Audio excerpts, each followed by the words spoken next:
Olá, tudo bem com vocês? Para vocês que ainda não me conhecem, está chegando aqui pela primeira vez, meu nome é Jeane, eu sou do canal Sobrevivendo na Bélgica.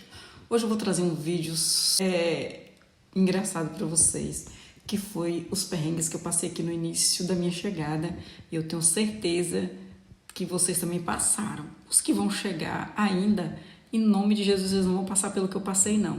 Vocês hoje têm ferramentas necessárias e importantes para vocês aprenderem antes de chegar aqui, o passo a passo para você não errar. Como eu não tinha, eu cheguei aqui e dei muita cabeçada, passei por muito perrengue, e eu vou contar para vocês agora quais foram os 3 perrengues mais marcantes na minha vida, na minha trajetória da Bélgica até hoje.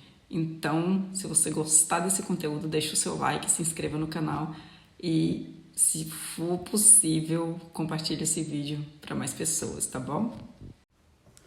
O primeiro deles foi me perder. Isso mesmo, gente. Eu não tinha ainda me ambientado a andar de metrô aqui e eu fui pegar um metrô para ir por um lugar, acabei indo para outro totalmente diferente. Foi um desespero porque eu não sabia falar francês, eu não sabia perguntar como é que eu fazia para voltar. E a minha filha, na altura, tinha 6 anos de idade, ela também entrou em desespero, que a gente achou que estava muito distante do centro de Bruxelas, de onde a gente morava. A gente andou poucas paragens, assim, mas o desespero não fez a gente compreender que a gente estava perto de casa. Eu entendi que a gente estava muito distante, que a gente já estava no interior, e a gente começou a entrar em pânico. E foi um perrengue daqueles. Pensa como foi difícil eu me comunicar para pedir ajuda para voltar para onde eu estava no início, que era perto da minha casa. Esse foi o primeiro perrengue. E foi terrível, gente. Eu espero que vocês não passem por isso. O segundo perrengue que eu passei aqui foi quando eu precisei ir nos Correios para eu enviar uma carta registrada. Eu não sabia falar nada de francês. Eu tinha acabado de chegar e o meu marido, ele não podia faltar trabalho para ele ir comigo. E ele precisava enviar uma carta para Portugal e tinha que ser registrada. Agora pensa o meu desespero, como que eu faria isso. E antes de ir no correio, eu já tinha ido consertar o celular dele em uma loja representante da Lica Mobile, que é uma empresa de telefone aqui. Mas lá foi tranquilo, porque o marroquino, ele falava espanhol, então ele me atendeu de boa, eu consegui entender tudo que ele falava e foi de boa a primeira vez. E nos Correios, a segunda vez que eu precisei sair sem falar francês para me comunicar, foi um pouco mais difícil. Então, quando eu cheguei lá nos Correios, eu fui para a fila, né, que é para enviar cartas, que tem a fila para pagar fatura, e tinha um único atendente que fazia o envio de cartas. E eu tô na fila certa, né, fiquei na fila certa, e na minha vez eu dei a carta para ela, né. Se fosse normal, ela só ia falar o valor e eu ia pagar e tudo bem, ficava elas por elas. Mas não, pessoal, ela me perguntou se era normal ou registrada. Eu entendi que não era normal. Eu entendi ela falar normal ou registrada. Eu falei assim, não, normal, não é normal. Aí ela falou assim, é registrada. Então, você já preencheu o papel? Eu fiquei pensando, o que ela tá falando, Senhor Jesus, me ajuda. Eu falei, não, só falei não.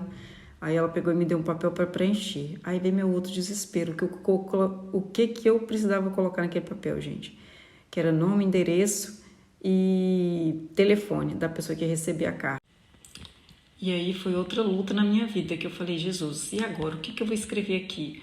Mas aí, traduzi, né, no Google Tradutor, consegui escrever, responder lá o papelzinho, né, da carta registrada, que a gente tem que ficar com a cópia e eles ficam com outra. Aí terminei, fui lá no caixa, eu lembro que ela me falou o valor e eu só paguei, né, não quis questionar muito, paguei e pronto. Mas foi terrível para mim, foi uma experiência, eu não deixei me abater por não saber falar, porque eu tinha que mandar essa carta nesse dia, que eu lembro que era um documento importante que eu tinha que enviar, e eu não me deixei abater pelo medo e a insegurança. Mas foi tenso demais, porque eu fiquei me sentindo uma inútil. A pessoa falando comigo e eu não sabia responder. Então esse foi o segundo perrengue, foi terrível. E o terceiro, e não menos difícil, foi a primeira vez que o assistente social foi lá em casa Eu era muito ruim do francês, gente. Pensa que eu não sabia falar nada mesmo. E o assistente social foi lá em casa fazer entrevista, né? Porque quando a gente dá entrada no CPS, o assistente social vai na casa da gente para ver como é que a gente mora, quais os móveis que tem, quais os eletrodomésticos que tem, como que é a situação mesmo, né, real que a gente vive, para saber se eles dão ajuda ou não. E o assistente social tocou a minha campainha, eu deixei ele subir, né? Mas fui receber ele na porta, né? Porque, entretanto, era muita... Parecia... Era um pouquinho igual um cortiço. Mas não era um cortiço, não. Era melhor que um cortiço. Mas era muita entrada. Aí, para ele não se perder no meio daquele tanto de entrada, eu fui lá receber ele na porta com a cara queimando de vergonha, né? Porque tinha que subir 3 etagens e mesmo assim sem falar Rian, que eu não falo. E ele subiu as escadas, maior gentileza, gente. Deus coloca as pessoas certas no caminho da gente. Não tem explicação para uma coisa dessa. O assistente social, ele era gentil, ele era bom, ele era humano, ele tentava me entender. Quando ele não entendia, ele traduzia no Google Tradutor, falava pausadamente, tentava entender o que se passava comigo. Eu nunca vou esquecer daquele homem. Ele foi um anjo de Deus mesmo na minha vida, eu tenho certeza disso. Porque depois que eu aprendi o francês, que eu já sabia me comunicar, ele foi transferido de CPAS. E o que ficou para mim foi um serzinho abençoado, de difícil acesso, de difícil comunicação, que se fosse ele que fosse na minha casa, certeza que ia ser muito terrível para mim e a gente não ia chegar a lado nenhum.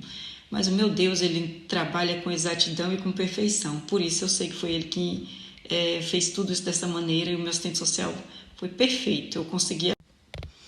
Mas, graças a Deus, depois eu já sabia me comunicar, né? Já sabia buscar os meus direitos se precisasse, já sabia questionar. Então, com certeza, desses 3 perrengues que eu passei, foi só por um motivo, foi o idioma. Então, quando eu falo para vocês a importância de falar pelo menos o básico do francês, é por isso, para vocês não passarem por esses perrengues que eu passei. Porque, imagine só, você chega aqui e precisar de levar o seu filho numa consulta médica, num dentista, precisar levar ele na escola, você vai numa reunião escolar agora, como é que você vai fazer se você não falar o francês, né? Então, é super importante. Se eu chegasse aqui e já falasse o francês, eu teria evitado muito dessa dor de cabeça. Então, não tenha dúvidas, pessoal, quando vocês estiverem se programando para vir morar aqui, a primeira coisa que vocês façam, por favor, é um curso de francês. Por isso que, ao pensar, esse foi só um dos 3 que eu lembrei, mas foram vários perrengues.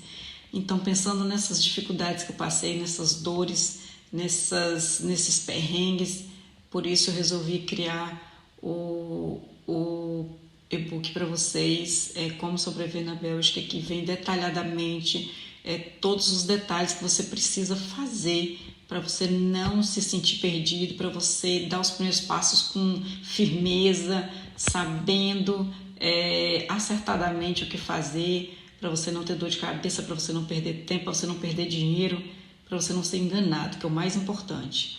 Então, esse foi o vídeo de hoje, eu espero que vocês tenham gostado. Não deixe de se inscrever se você ainda não é inscrito aqui no canal da Giane e deixe o seu like se você gostou. Até a próxima, pessoal. Um grande abraço e um resto de semana abençoado.